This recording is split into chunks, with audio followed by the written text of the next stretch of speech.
Bliss.io.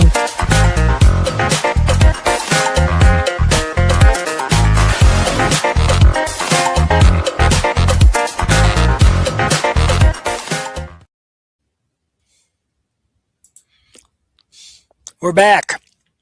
Me We're and my back. buddy Phil, and we're here to talk about comic conventions. Are they still happening? What's going on? Weird experiences we've had at comic conventions. Uh, Geez, the first one I had was at Chicago. It was an old hotel in Chicago, and uh, I remember that there were a lot of great artists there.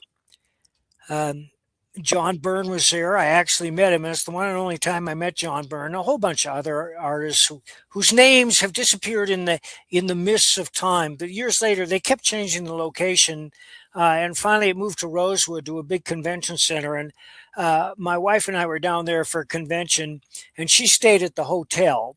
And this is when they were starting to feature actors, and they had the entire cast of Star Trek there. I was at the con for a couple hours, and then I went back to the hotel, and I looked in the dining room, and my wife Madeline was having lunch with Nichelle Nichols. Oh, wow. That's pretty cool. Just a random meeting. Was your wife a Yes. fan or? No, she had no idea. They said, "What, are you having lunch? Mind if I share your table?"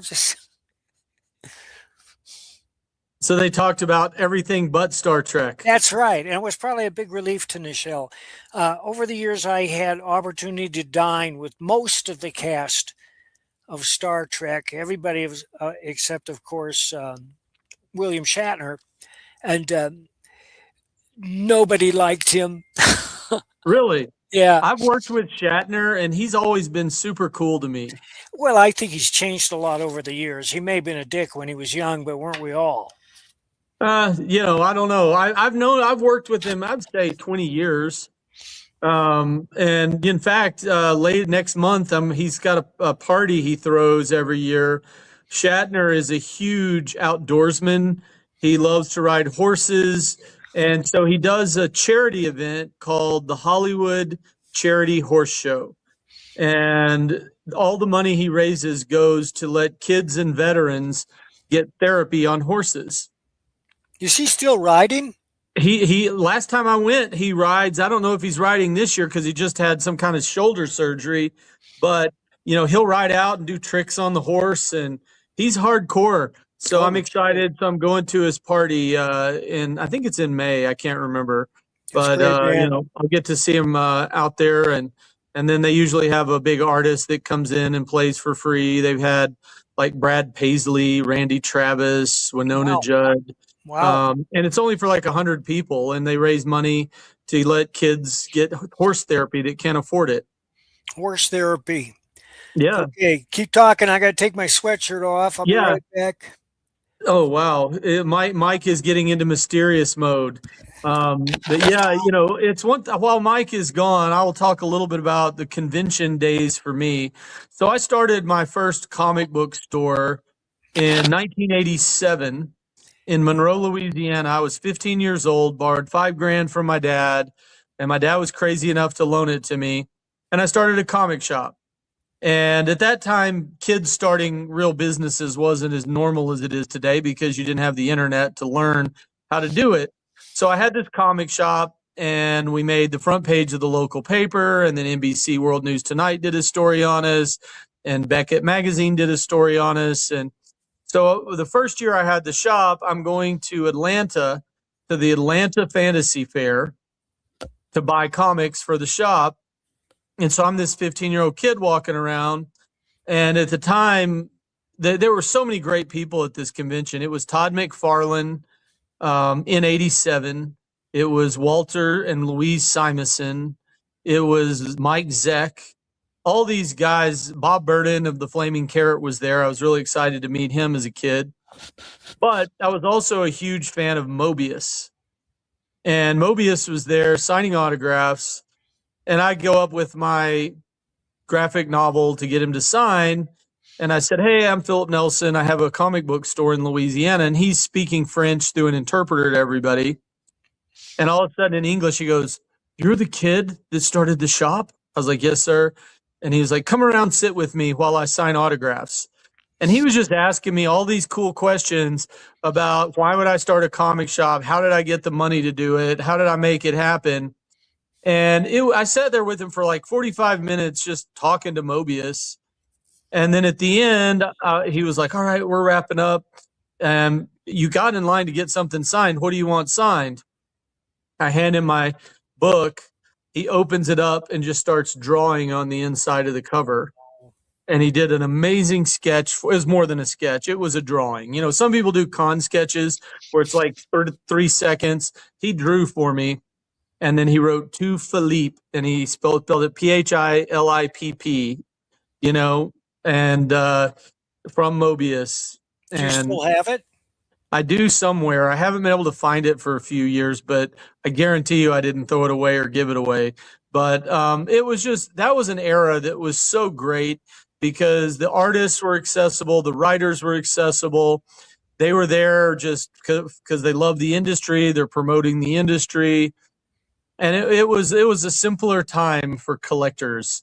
And, you know, it was amazing. One of the things I did back then, I was there to buy comics for my shop, but I had never seen original comic book art before. And I go over to Mike Zeck's booth. No, it was John Beatty's booth. John Beatty was there and he was selling original art. And I was like, oh my gosh, this will be cool to hang up at the shop. So I bought a page from the Punisher miniseries. I bought the opening splash page for Spider-Man 239, which is the first issue with Hobgoblin.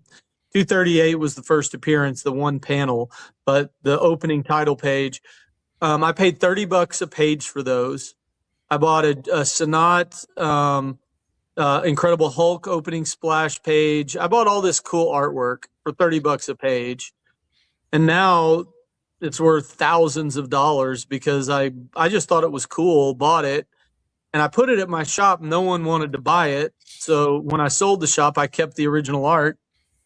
And now Heritage told me that Hobgoblin page is at least 15 grand. So a $30 investment when I was 15 is paid off. But That's yeah, brilliant. it was a simpler time. Yeah. I went to the first San Diego Comic Con I went to. They were holding it in that old hotel downtown. Mm-hmm. I barely remember that, but I do know that people were crazy out there, and they were having a wild party. This very famous and successful independent comic publisher and artist and writer was having the party in his penthouse suite at a hotel on the bay that's no longer there. The hotel is no longer there.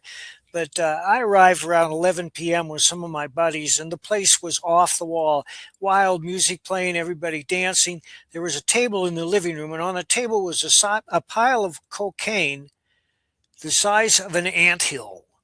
Oh my gosh. Yeah, and we left at 2 a.m., and the cops came at 4 a.m., so they missed us by 2 hours. Not that I indulged, but they did say, boys, you got to shut it down. And that's all they said. You know, what is like, that's a pretty crazy story, Mike. But I have to ask you a question because you've done cons for a long time. You've done so many comics that everybody loves. What is the weirdest thing anyone has ever said to you at your table? I'm always curious. It's a question I love to ask. What's the weirdest thing that someone has come up to your table and said to you, asked you, or done? I was in Australia once for about a week, and I made an appearance at a local comic shop, and this huge guy comes in. There's a line of people there to get my autograph. He goes right by him. He pulls up a chair, and he sits down right in front of me, and he says, who is stronger, Hulk or Superman? I said, geez, I don't know. Why don't you get in line? Oh, And he says, who is stronger, Hulk or Superman? So just to get him out of there, I said, Hulk is stronger. And he says, oh, you think Hulk is stronger than Superman? Finally, the owner came over and convinced him to leave. But I could see we were going to get into a long discussion. But that's one of the weirdest that I remember vividly. cutting the line and then debating you over Hulk versus Superman. I name who's stronger, Hulk or Superman. And you did make a choice though. You took a bold move and picked Hulk. I flipped a coin. I flipped a coin. Who cares, right? No. I So mean, let who me knows? ask you, Mike, Yeah. Hulk or Superman? Who's stronger? No. There's no better use of your time than arguing which fictional superhero is stronger. It's like arguing which band is power pop and which isn't. And you have experience in that, I know, I because have you cover it. extensive experience.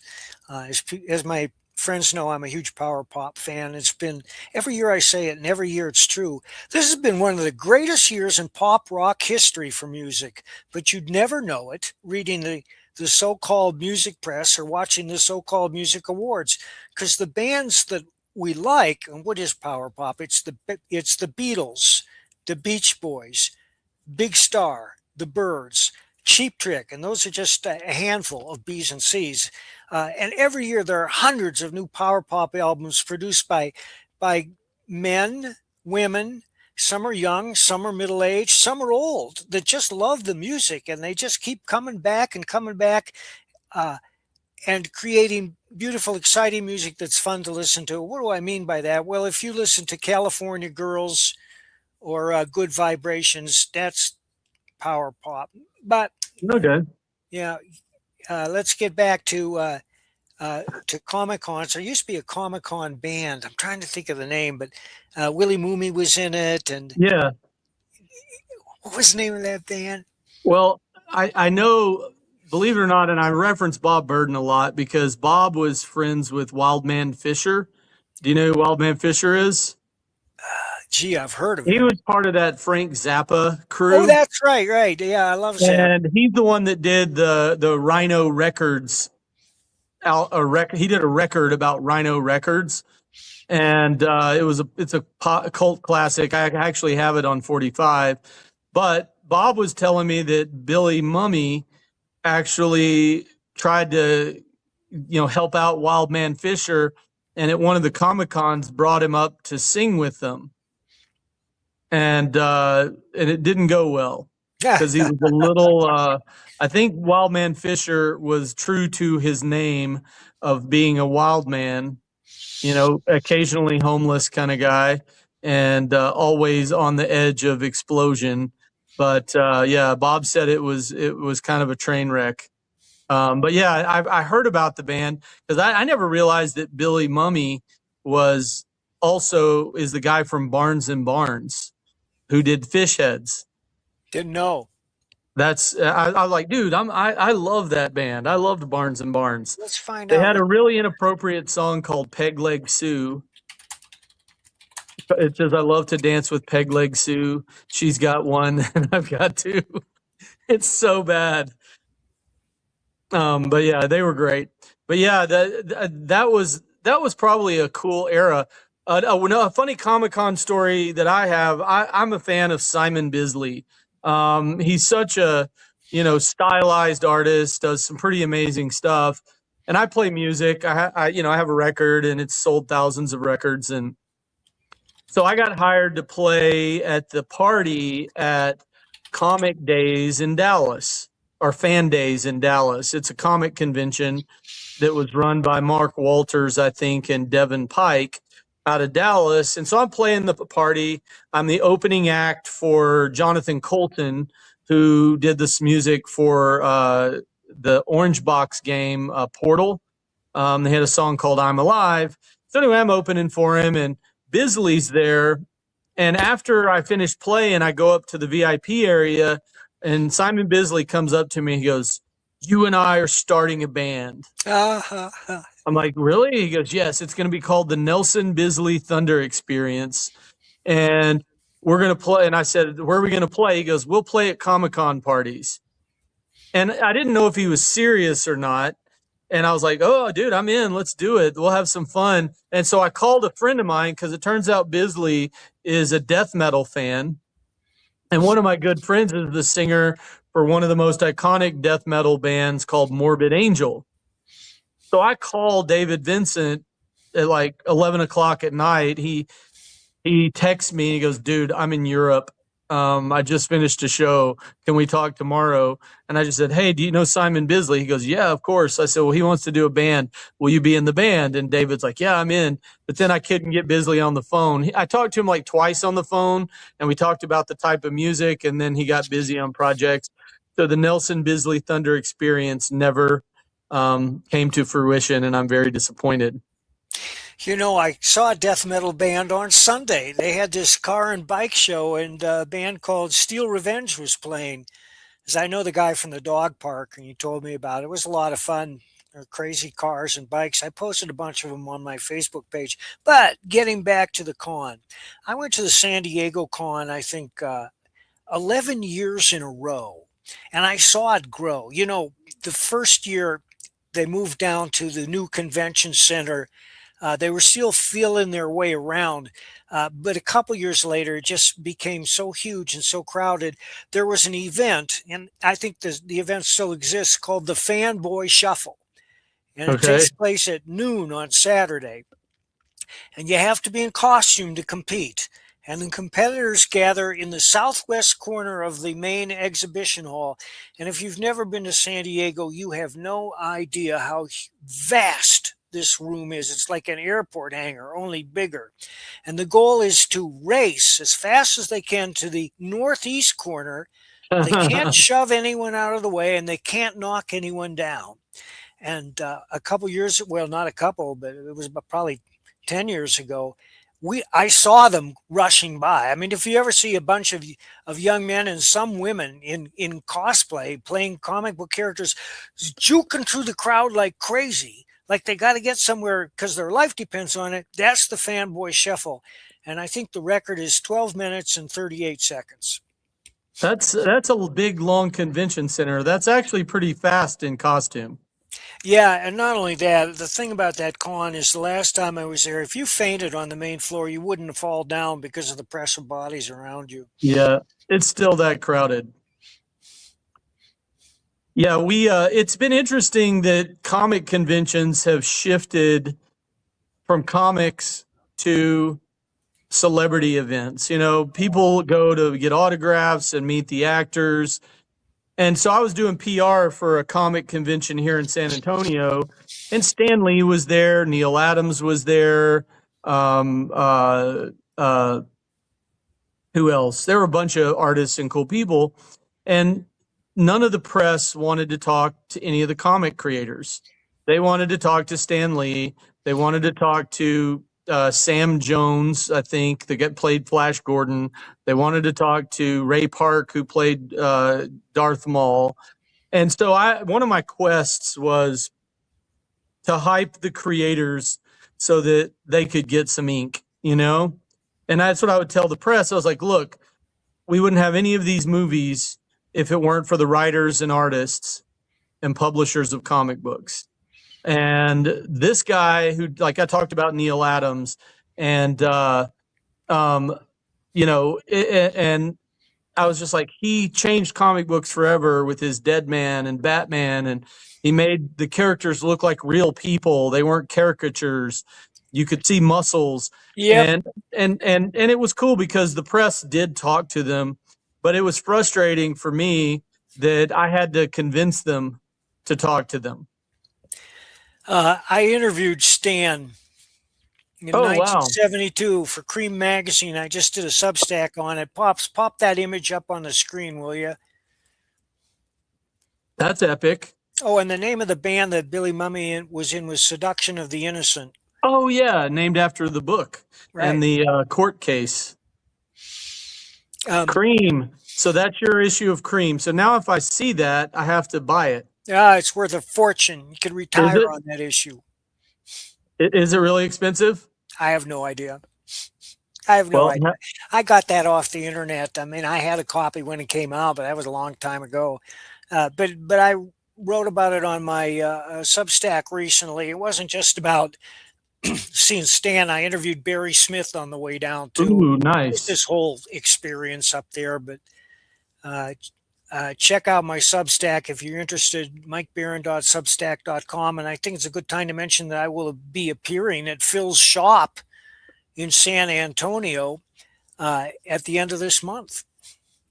We're doing a Thursday event. It's Mike Barron invades San Antonio. With my hordes of followers, spider people.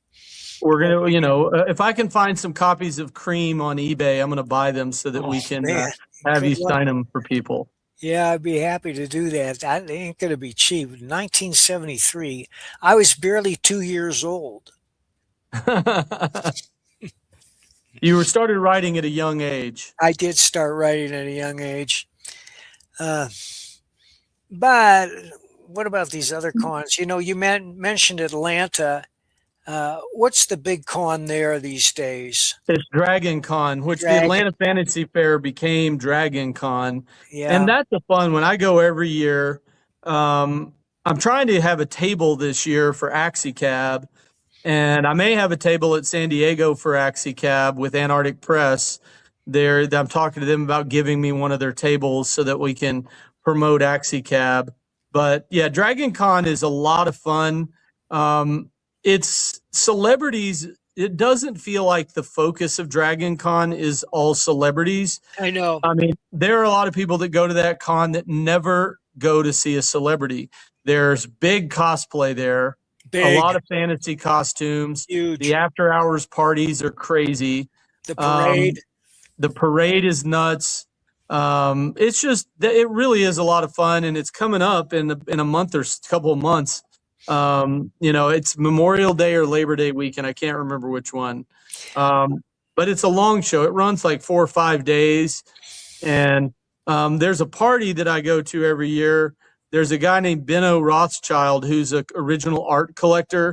Like, he has a page from Batman The Dark Knight Returns. His collection's unbelievable. He's got Brian Boland art, and he does a little get together, and it's hardcore art collectors and artists. And so Bob always takes me, and now I know Benno, so I get an invite. But like Steranko will be there, David Mack will be there, a lot of really just cool, fun people, and we're just eating barbecue and talking about the industry, and it's really a fun event.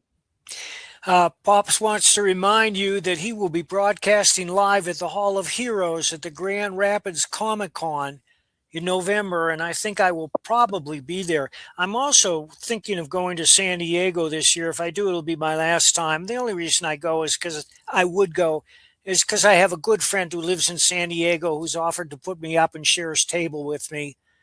Well, dude, I'll share my table with you. Well, I appreciate that. Because you are riding AxiCab, we could promote you being at the AxiCab table. Well, let me firm that up. Yeah, let me firm that up. I gotta check with Gabe and see if he's still up for me having him visit. Then I got to get the air tickets, which are going to be, man, everything's gone up so much. However, immediately after visiting Phil and San Antonio, I'm going to the El Paso Comic Con. And I'll also be at Phoenix Fan Fusion later this year and at Heroes Con in Charlotte. That's about it for me.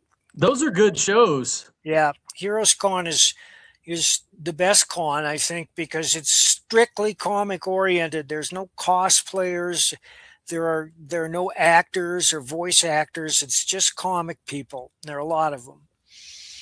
You know, those are rare these days. There's one that's developed here in San Antonio called CASA, Comics Art San Antonio.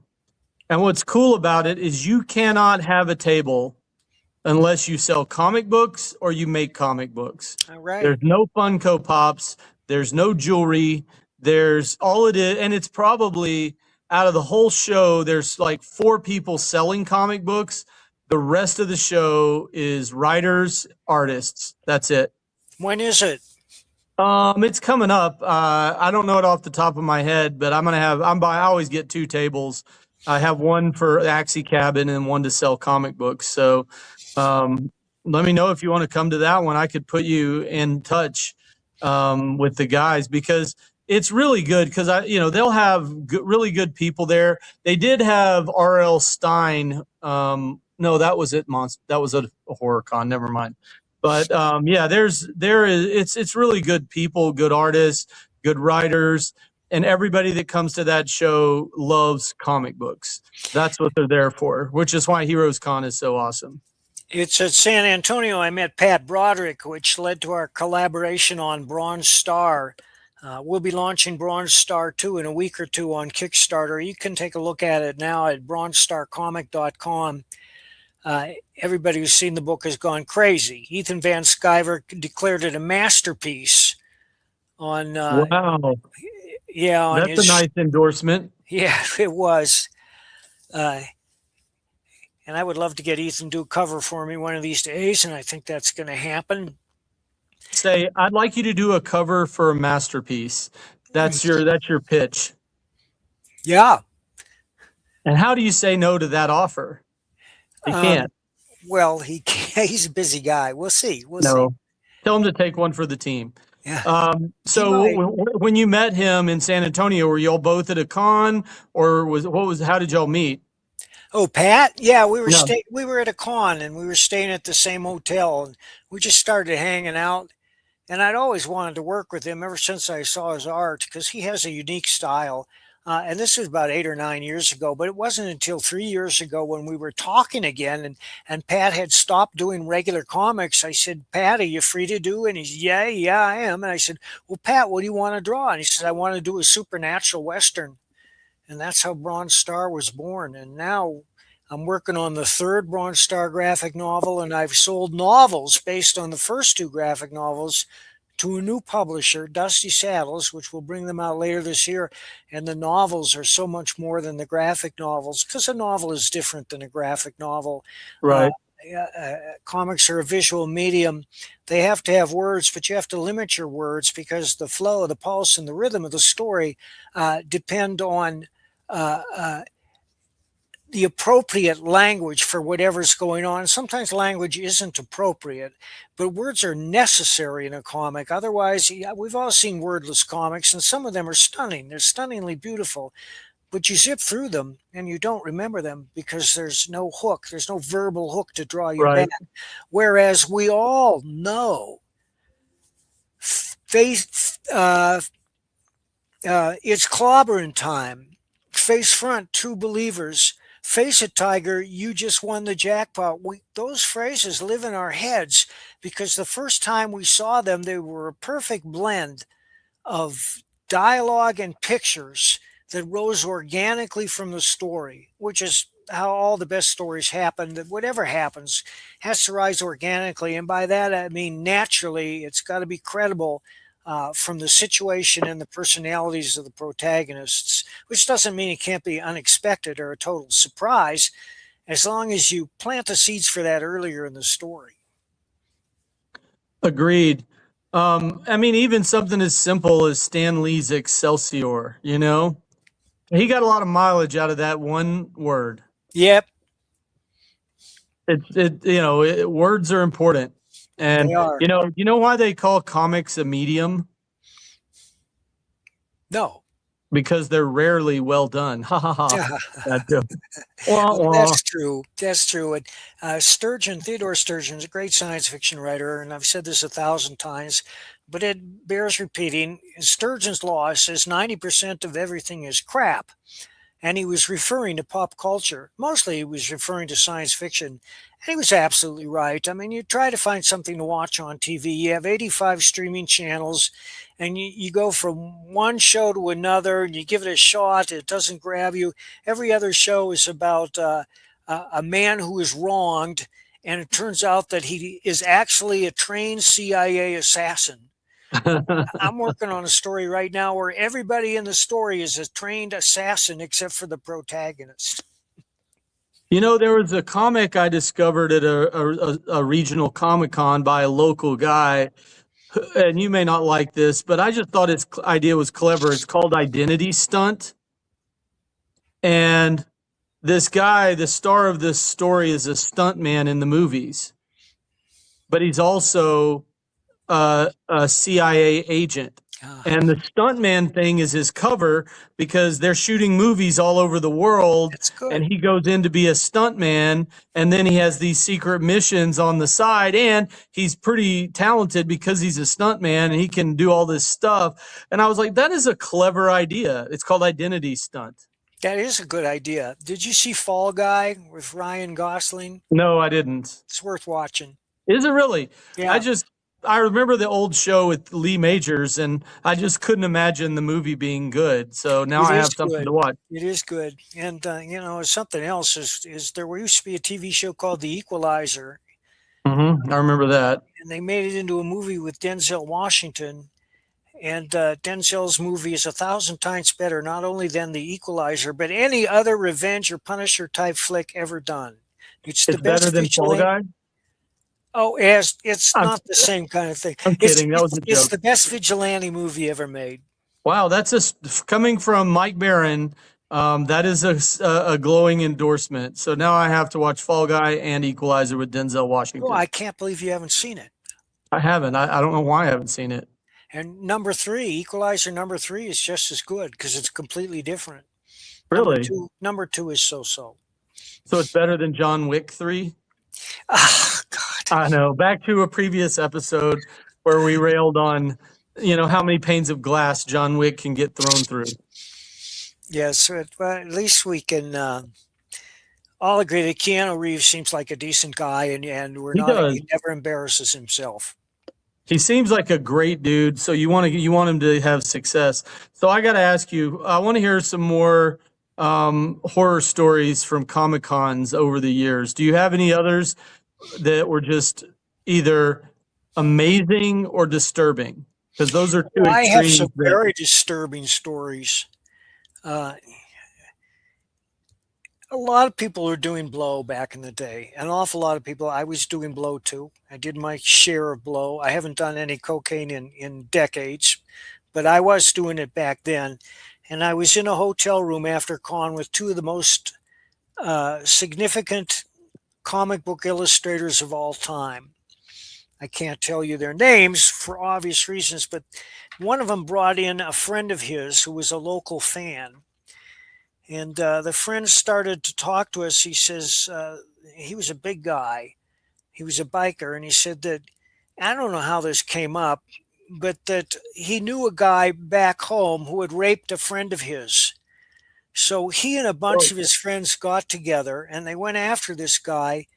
And then he said, and they'll never find the body. And I believed him. He didn't look like a guy who would make this shit up because he didn't have to make shit up. But he just told how they had found the rapist and murdered him and buried the body where nobody would find it. And that's something that only comes up at 1 a.m. in a hotel room where you're all snorting blow. Whoa.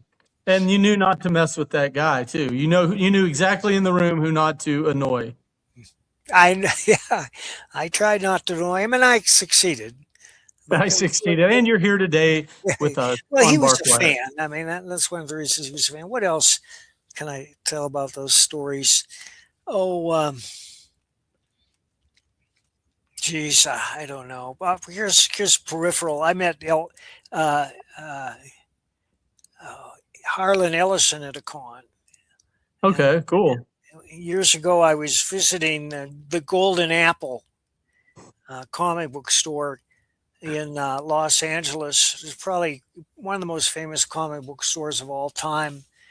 And I was with the proprietor at the time. Let me find out who that was. Who founded the Golden Apple?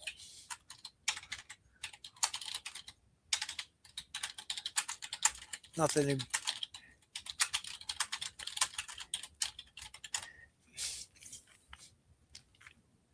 Bill Leibowitz.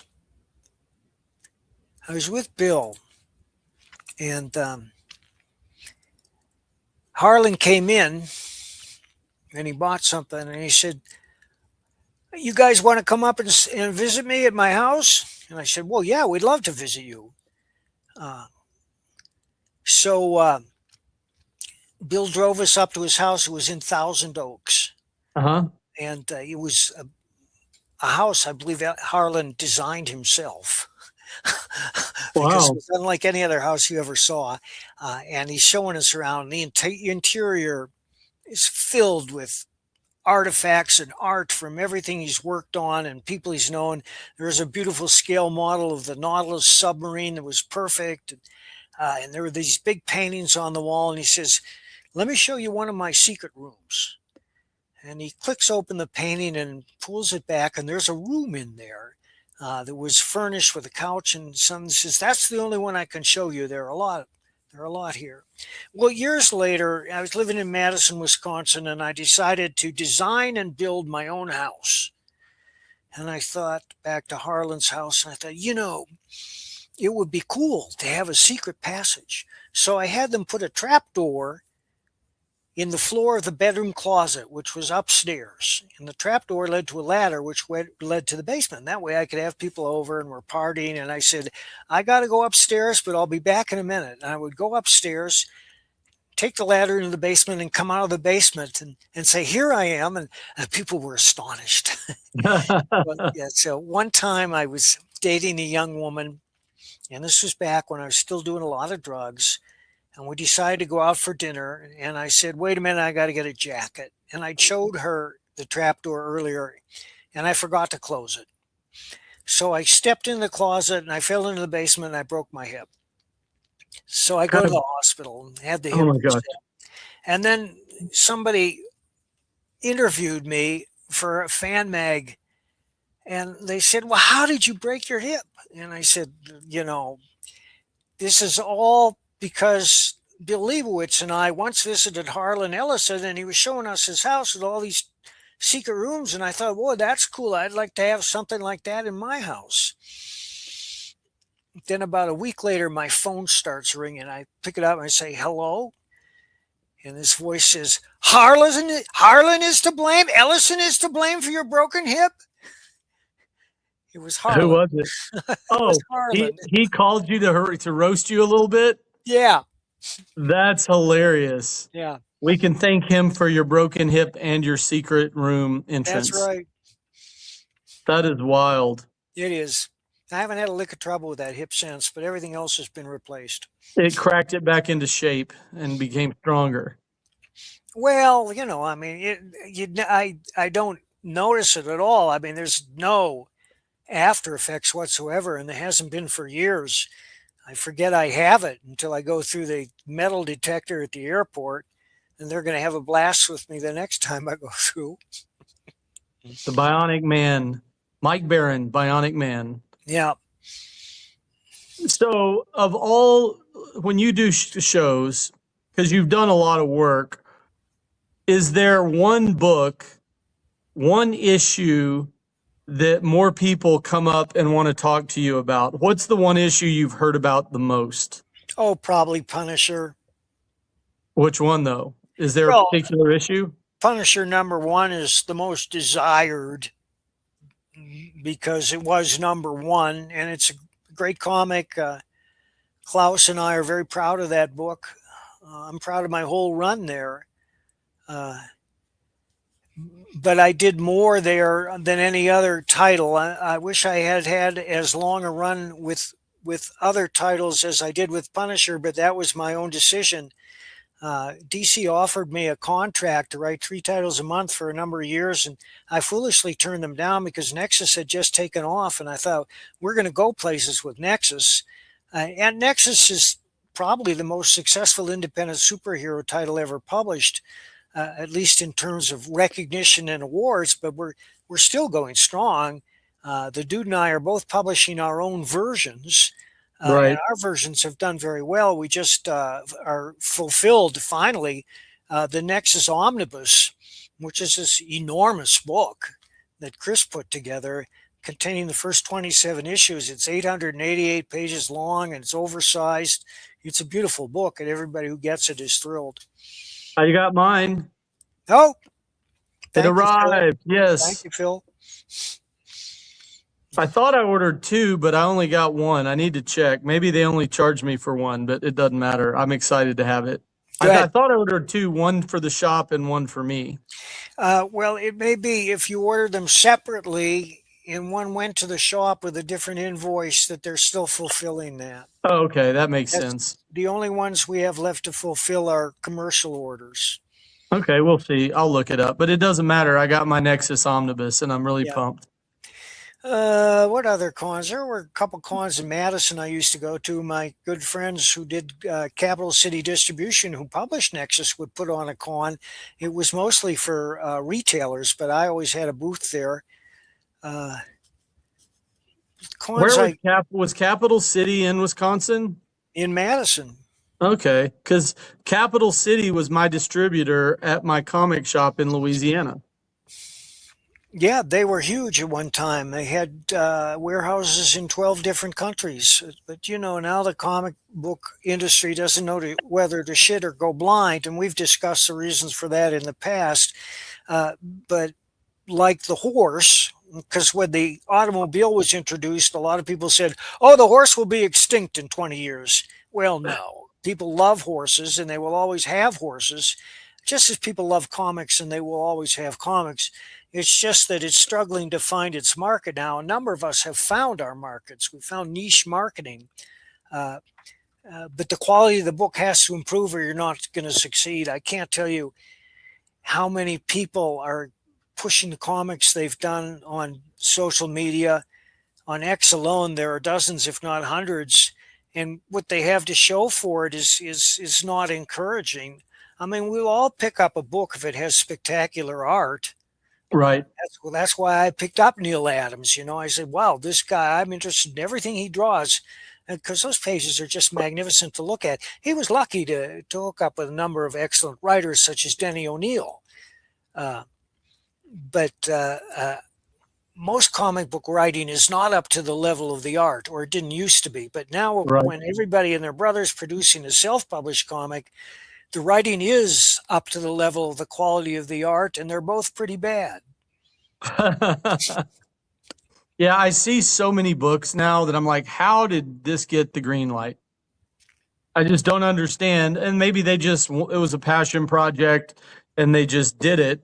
And then it's terrible. And it's like, ugh, I feel bad for you, but hey. But Yeah, that won't be the case with Axicab because no, Mike Barron's writing it. that's right. I'm just getting started too. Yep. We got two. You've done 2 issues so far. I'll have another one Scripts are before I delivered. come down there, Phil. I'll get off my Ooh, ass.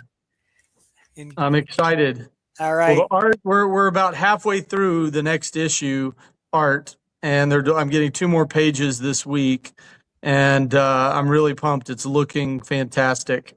So it's San Diego Comic-Con this year. It looks like I'll be at the Antarctic Press booth because they're my publisher for that. I know you've done a lot of work for Antarctic Press, so I'll have a table. So if you need a home base, you can share my table with me. Thanks, Phil. I'll look into it and get back to you shortly. I'll try to get the cover art done for the next issue of Axicab. So maybe we could sell some posters that you and David Hutchinson and I sign. That'd be great. Have something to, or maybe an ash can of the first half of the story. That would be kind of cool to get some buzz at San Diego. I think it's going to stun people who see the art. David Hutchinson's killing it, and he's got your story to work with. So a funny little, I sent you this on April Fool's. There's a scene in the comic where they're driving down this graffiti street, and Dave Hutchinson sends me the page. And on the graffiti on the wall is a picture of Marge Simpson in a bra, and the neighbor is grabbing her breast. I remember. And I was like, David, we're going to get sued by the Simpsons. And he goes, April Fool's. And then he had done a piece of art and did a paste up on it. And he goes, this is the actual graffiti. I was like, dude, you about gave me a heart attack. I've often thought about doing direct quotes from other companies. And I pray to God, I get down on my knees and I say, dear God, let the company notice and sue me. Because you know That's what good that would PR. do to our publicity. It is. If I got sued by the Simpsons or Fox, that would be big news, but I don't need that drama right now. Right. All right. And on that note, let's put a cap on it until next week. Thank you, See you Phil. in San Antonio. Can't wait to have you down here. We'll host you and we'll have a good time. One last thing is that week, the night you arrive, I'm actually in a movie. and they asked me to be on stage playing music in a movie with an actress from the TV show One Tree Hill. So you may go on set with me on Wednesday. I don't know when you get here. All right. We're going to have fun no matter what. And then Thursday, you'll be signing. We're really excited you're coming down. Great. Thanks, Pops. See you, Pops. Ozzy, what are you doing? Come and have a look at this lovely book that was sent over. You're wrapping in the perpendicular.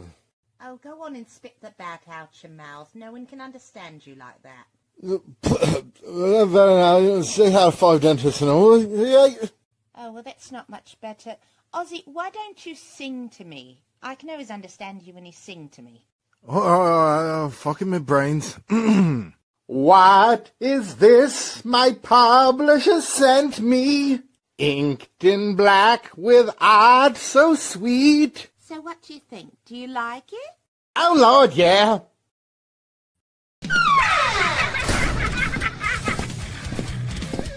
If you missed the live viewing of any Meg production, you can find all our content on Roku or as a member of this channel. Madness Entertainment Group.